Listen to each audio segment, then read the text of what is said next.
Ireland. Yep. Okay. We have notes if you want to help pass some of those out. It helps if you want to follow along.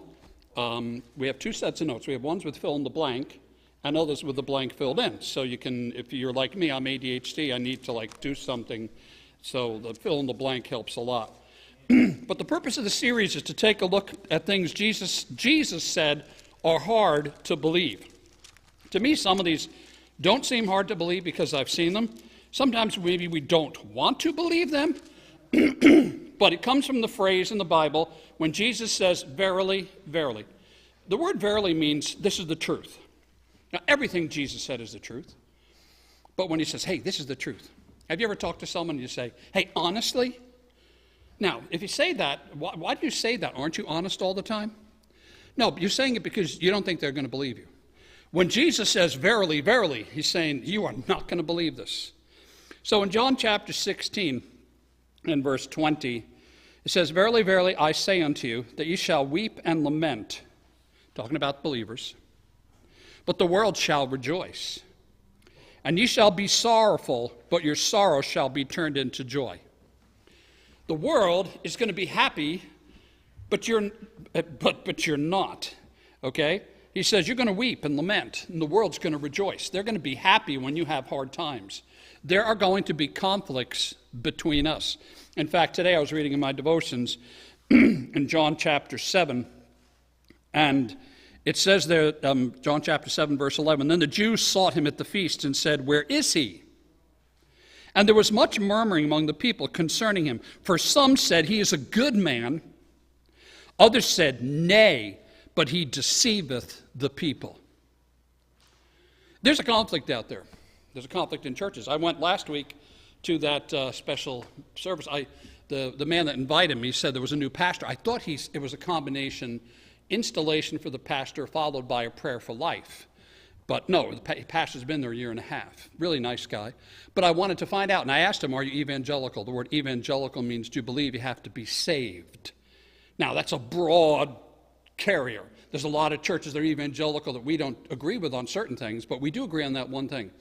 In my 28 years of being here, going to a number of installations for new pastors, I usually ask that question, are you evangelical?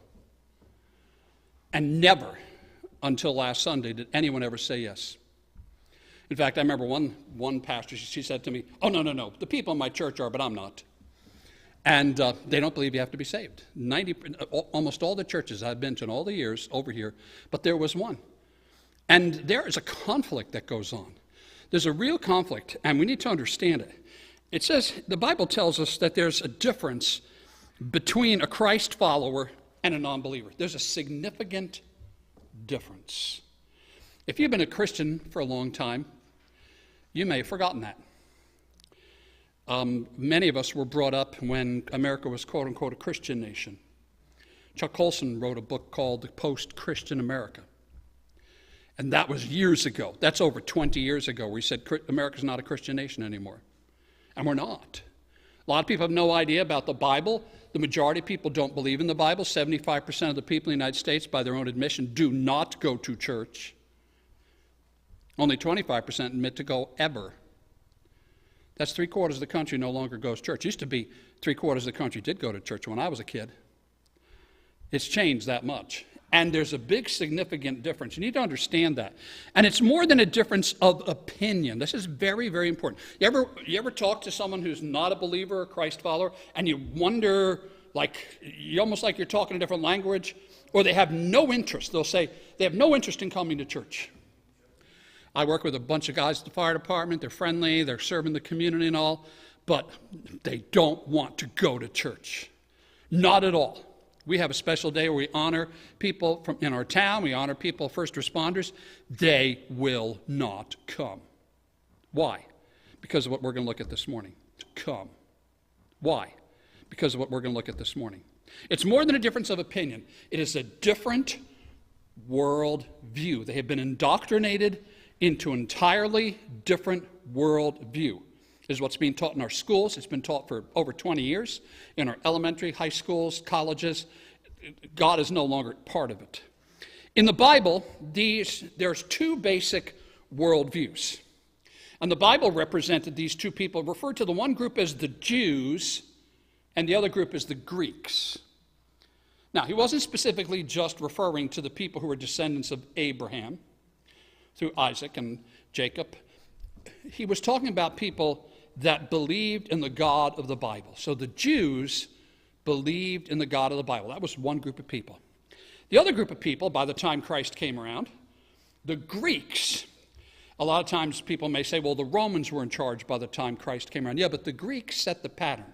It was Alexander who spread his empire, and Rome spread based on that. In fact, it's called the lingua franca, the language of the people was actually Greek in the Roman Empire. The military people spoke Latin, but the average business language in the world thing was in Greek. And the whole Greek religion affected everything in Rome. It was a religion, but it was really more of a philosophy. So the Jews believed in the God of the Bible. The Greeks favored philosophy. The Bible refers to that viewpoint as the world.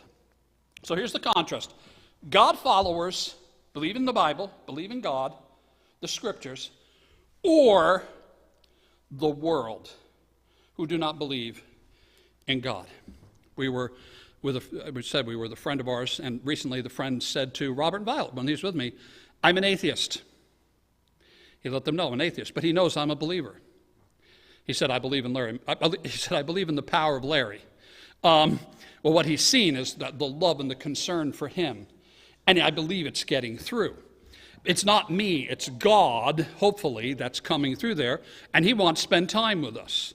But there's definitely a viewpoint, and without apology, he says, I'm an atheist. And some people may say they're an atheist.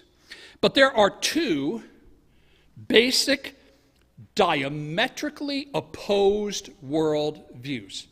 The people you speak to, the people you work with, your neighbor, they hold one of two different world views. And it's really important to understand this. It's not an issue of, I don't know. Nope, they have a particular worldview. One believes there is a supernatural higher power. We refer to as God.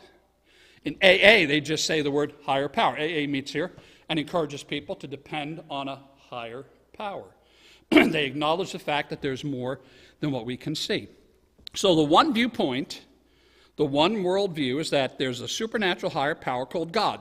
Judaism holds to that. Christianity and Islam all hold to that viewpoint. They believe in a God. But that's only a certain small group percentage of the world.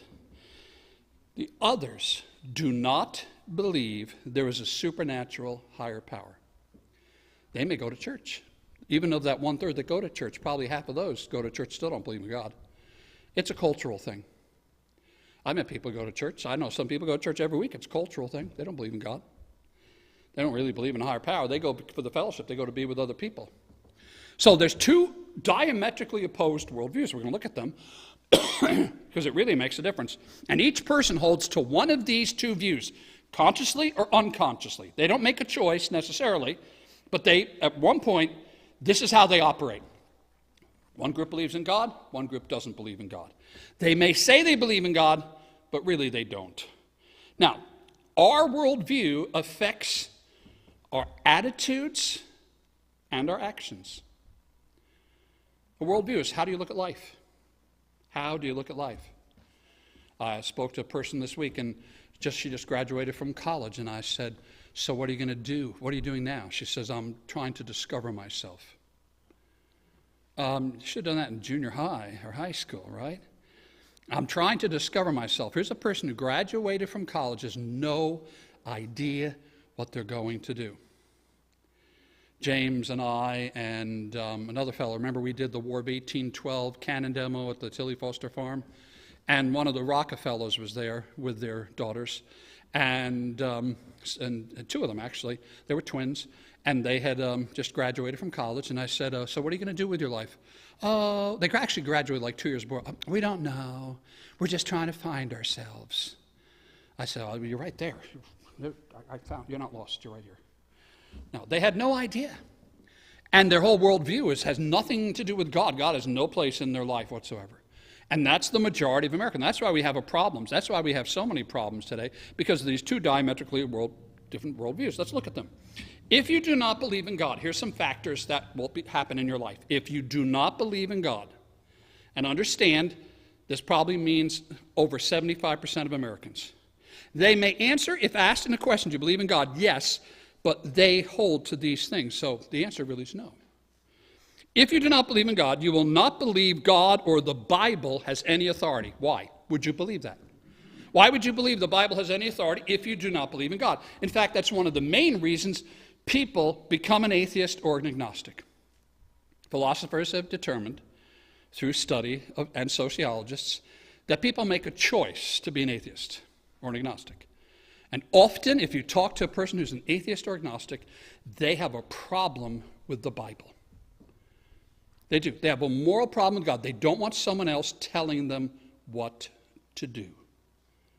And they do not believe God or the Bible has any authority in life. If you were to quote the Bible to someone, they'll say, that's nice, but that's your opinion. In their understanding, the Bible has no authority, has no bearing in their life. We have a Congress full of that. Senators, governors, president, world leaders. The Bible's not an authority in their lives. You will not believe in creation. If you don't believe in God, you're not going to believe in creation. Why would you believe in a creation if you don't believe in a creator? So we're here by chance. There's no creator. That goes back to no responsibility, no authority. God didn't put us here. We just happened to evolve. And that's interesting. The whole principle of evolution is a very racist teaching. Darwin was one of the main people who taught that, and his book, The Origin of Life, spoke about how the Asians and the Africans are humanoids. They're not fully human. They're not fully evolved. His book was used to justify slavery. The Descent of Man is absolutely even worse, where he said, in fact, these people, the best way to make them happy is to use them as servants or slaves. That was their viewpoint to the Africans and Asians. And that book is used in school.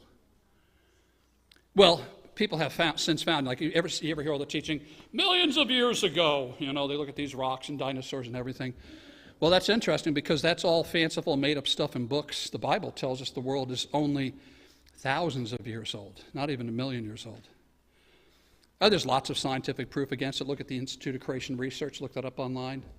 Look up answers in Genesis. Look at how many, in the Institute of Creation Research, you have to have an earned master's degree to be a member of that, and there's over 20,000 professors and doctors who are members of that, and they say it's very clear, the world did not evolve. If it would, there'd be millions of dead things, billions of dead things all over the world, not just a few fossils. And it's exciting when they find the dinosaur fossils with the human footprints. I always think that's fun. You see dinosaur, human, dinosaur, human, dinosaur, dinosaur. Human didn't make it, right?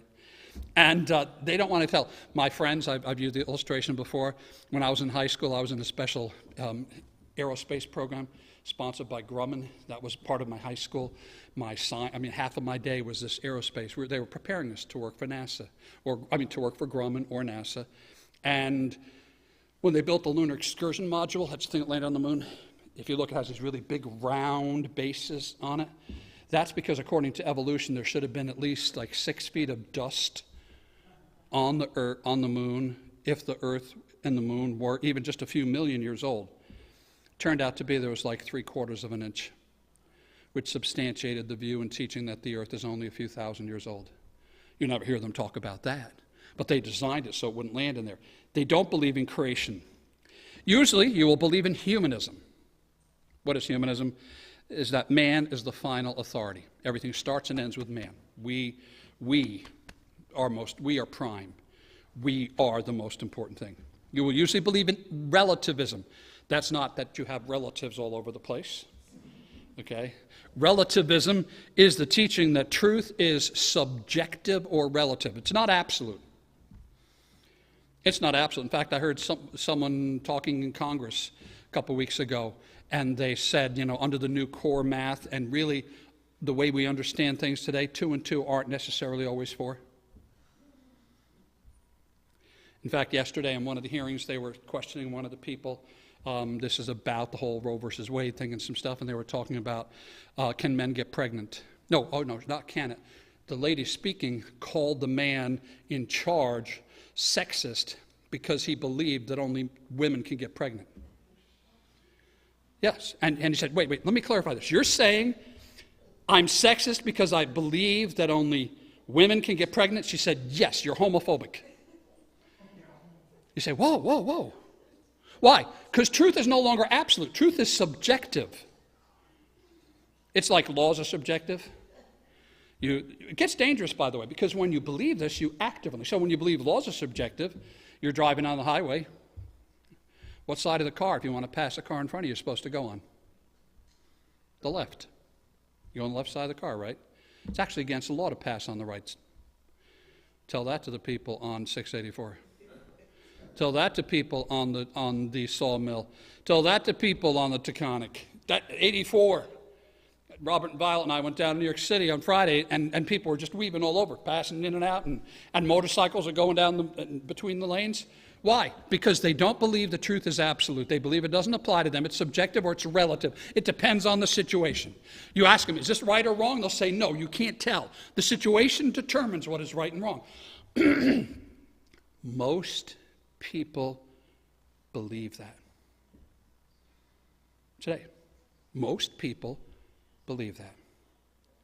And your priorities focus on self-preservation or self-fulfillment. That's a very natural, we call it the fight or flight, the survival mode. All of us naturally believe that way. But that's the main worldview out there today. And the primary question people ask is this: does this benefit me? If you ask them to do something, that's the question that goes in their mind. Does this benefit me? That's like 90% of people or more believe that. Does it benefit me? So if you believe that, you're going to act. You're not accountable to God. To a lot of these people, the Constitution is an outdated document that needs to be changed. History is something that needs to be rewritten. And so that's their view of life. That's a choice. Now, if you believe in God, here's the opposite worldview. You believe God and His scriptures, not He, His scriptures are our final authority. It's not the Constitution, it's not the laws. They can make up laws that are against God's word. It's like Peter and John, the law told them, don't preach. And they said, are we supposed to obey God or man? The Bible says follow man's laws, but ultimately God's laws supersede man's laws. And there's a whole lot of people who don't care what the law says. But as believers, you believe God and His scriptures. Now, notice I said His scriptures because the Jews will follow the Old Testament.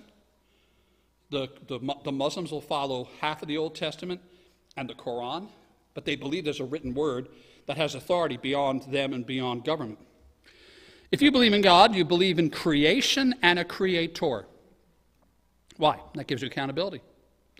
You believe there is a creator. And as I was saying before about science has now come to the point where serious scientists disregard the whole idea of spontaneous generation. They disregard the idea that everything came out of, evolved out of some single microbe. They believe, most reputable scientists today, believe we were placed here. They believe we were placed here. That we can't, life is too complex to just happen by mistake. They believe someone put us here. And you watch all your sci-fi movies, that's becoming more and more and more the acceptable norm. But we believe in a personal creator who put us here. And we're not here by chance. There's an accountability. You will not believe in humanism. People do who are believers. You should not. You will not if you're really a true Christ follower, because humanism makes man as the final authority. And man is not the final authority, if you believe in God. You will not believe in relativism, because you will believe that all truth is not subjective, that there's absolute truth. There are things that are wrong, there are things that are right, period. Morality has taken a nosedive in America today. More people live together than ever before than get married. 70% of all marriages end up in divorce. And those who live together and then get married, they have an even higher rate of divorce in a quicker time. I talked to a couple, one person this week, and they said, we lived together for 10 years, so we thought we'd finally get married. We got married, and 6 months later, we were divorced. Didn't want anything to do with each other. So, we should have kept living together. No, they just finally realized when the real commitment came down to it, they weren't committed to each other. We believe in absolutes, that there's wrong and there's right, and wrong will hurt you. God doesn't give rules like a bully to punish you or make you unhappy. Jesus said, the Bible says, I've come that you can have joy, and my joy may be in you, and your joy may be full. Sin hurts us. That's why he says don't sin. The atheist doesn't believe in sin. They believe society determines what is right or wrong. That's right. Society believes what is right or wrong. Look what happens in all the communist countries, the socialist countries. What about one of the most powerful socialist countries for a while in the world? Germany. The National Socialist Party. Germany was a socialist country led by Adolf Hitler, who believed that Jews were a burden and needed to be eliminated. Handicapped, other people like that were a burden on society and need to be eliminated. Russia, where the Jews and the Christians were persecuted. Stalin killed more people than Adolf Hitler ever killed. Mao killed more people than Adolf Hitler ever killed, and continue in China today to do that. Why? There's no value to life. Everything's relative. There's no basis of what is right or wrong. Society decides. You won't do that as a believer. And your priorities should focus on promoting God rather than self. Is that true in most believers' lives? No. Should it be? Yes. So your primary question should be, what does God want me to do? See, the one worldview says, how does this benefit me? You hold to one of these two viewpoints. Sad thing is, many people who say they believe in God lean towards the, how does this benefit me? Instead of, what does God want me to do? And God sums it up with 2 commandments, what he wants you to do. Remember what they are? Love God, love your neighbor. Change the world. Love God, love your neighbor. We'd have no stealing, no killing, no murder, no adultery. None of those things would take place. You see, there will always be conflicts between God followers and the world. The Bible's real clear. There will always be conflicts. Why? Because it's 2 different worldviews. It's more than just a difference of opinion. Oh, that's just the way you see it. No, it's not the way they see it. It's a whole worldview. It's a different way of thinking and processing everything. They can tell you, I'll come to church, and not come. To you and me, that's a lie. There's no such thing as lies to them. Something better came up, a different opportunity, something else that benefited them. And that's the majority of how the world operates. Diametrically opposed viewpoints. The priorities, those viewpoints are not only that, but the priorities are diametrically opposed to each other. The priority. Our worldview seems right and wrong and has absolute moral values. We say it's wrong to abuse anybody. Slavery is wrong. Murder of the unborn is wrong. Cruelty to anyone is wrong. Lying is wrong. Just hurting other people, saying unkind words, doing things like that. All those things are wrong. That's where we stand strongly. They view us as foolish and narrow-minded. They'll say you're narrow-minded and you're foolish. And guess what? Yet they're the ones with the closed minds. They won't listen. They don't want to hear anybody else. They're smarter. You're stupid. You're outdated. You believe in God. That's an antiquated. You're primitive. We're more advanced. Oh, really? You're more advanced. What happened to morality? We're more open on it. Oh, yeah, and that's why there's more pain and more hurt and more intense struggle in people's lives today, and conflict. There's some warnings from the Bible it's important to understand. In Luke chapter 16, Jesus said this. Luke chapter 16 and verse 13. He says, "No man can serve 2 masters, for either he will hate the one and love the other, or else he will hold to the one and despise the other. You cannot serve God and mammon." Mammon, does that sound like an idol or something, like a false god? Mammon. The word mammon in new translations, they'll say money. That's a bad translation. That's not what this word means. This word means the financial operating system of the world, the way the world transacts business. Isn't it interesting? The Bible says you cannot love God and the way that the world transacts business. I like to watch Shark Tank and see different ideas. How many of you ever watch Shark Tank? See the different ideas that people come and they promote to these investors and stuff. It's a very interesting show. It's not about sharks, you know. That's what you think, oh, well, it's Shark Week, Sharknado, you know.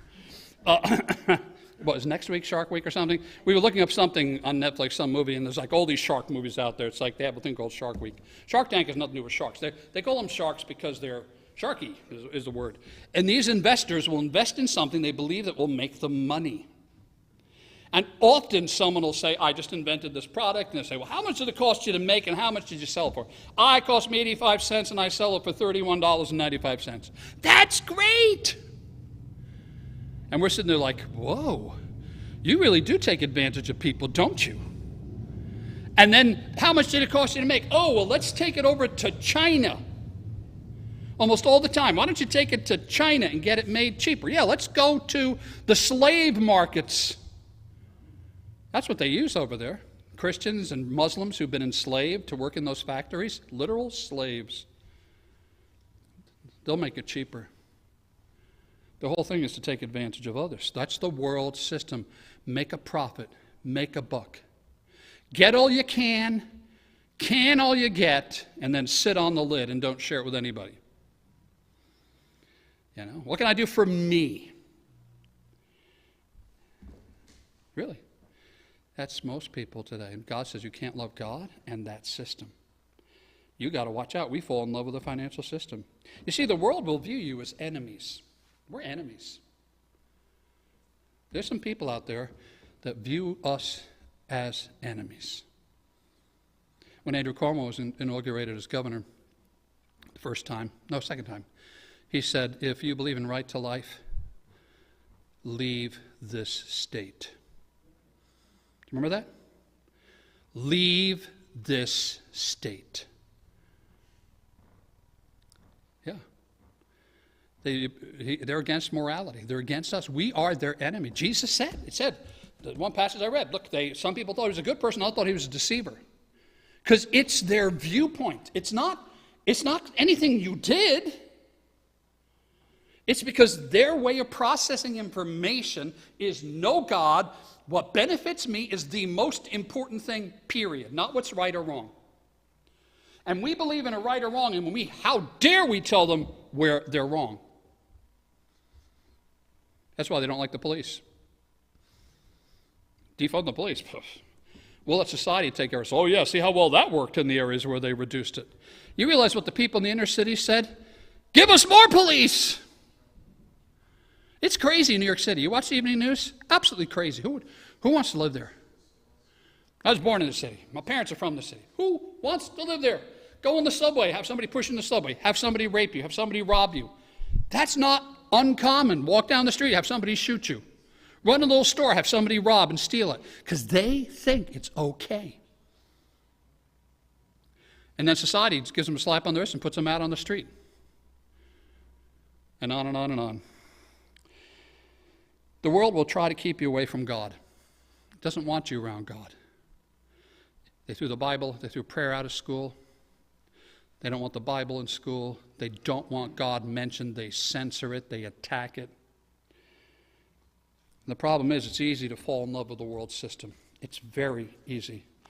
In the book of 1 John, right towards the end of the Bible, written by the Apostle John, the last of the disciples to die, 1 John chapter 2, verse 15, he gives this warning.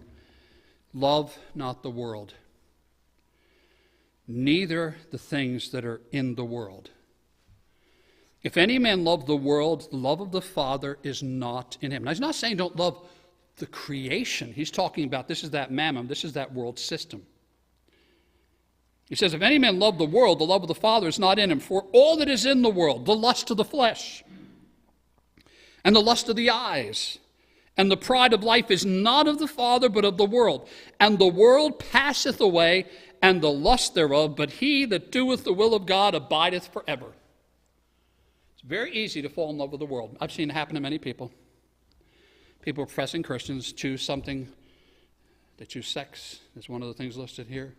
Some other pleasure, drugs, alcohol, something that won't send you to hell, but it'll make you feel listen, some of those make you feel like you've been there, especially when you wake up the next day or come down from the highs and stuff.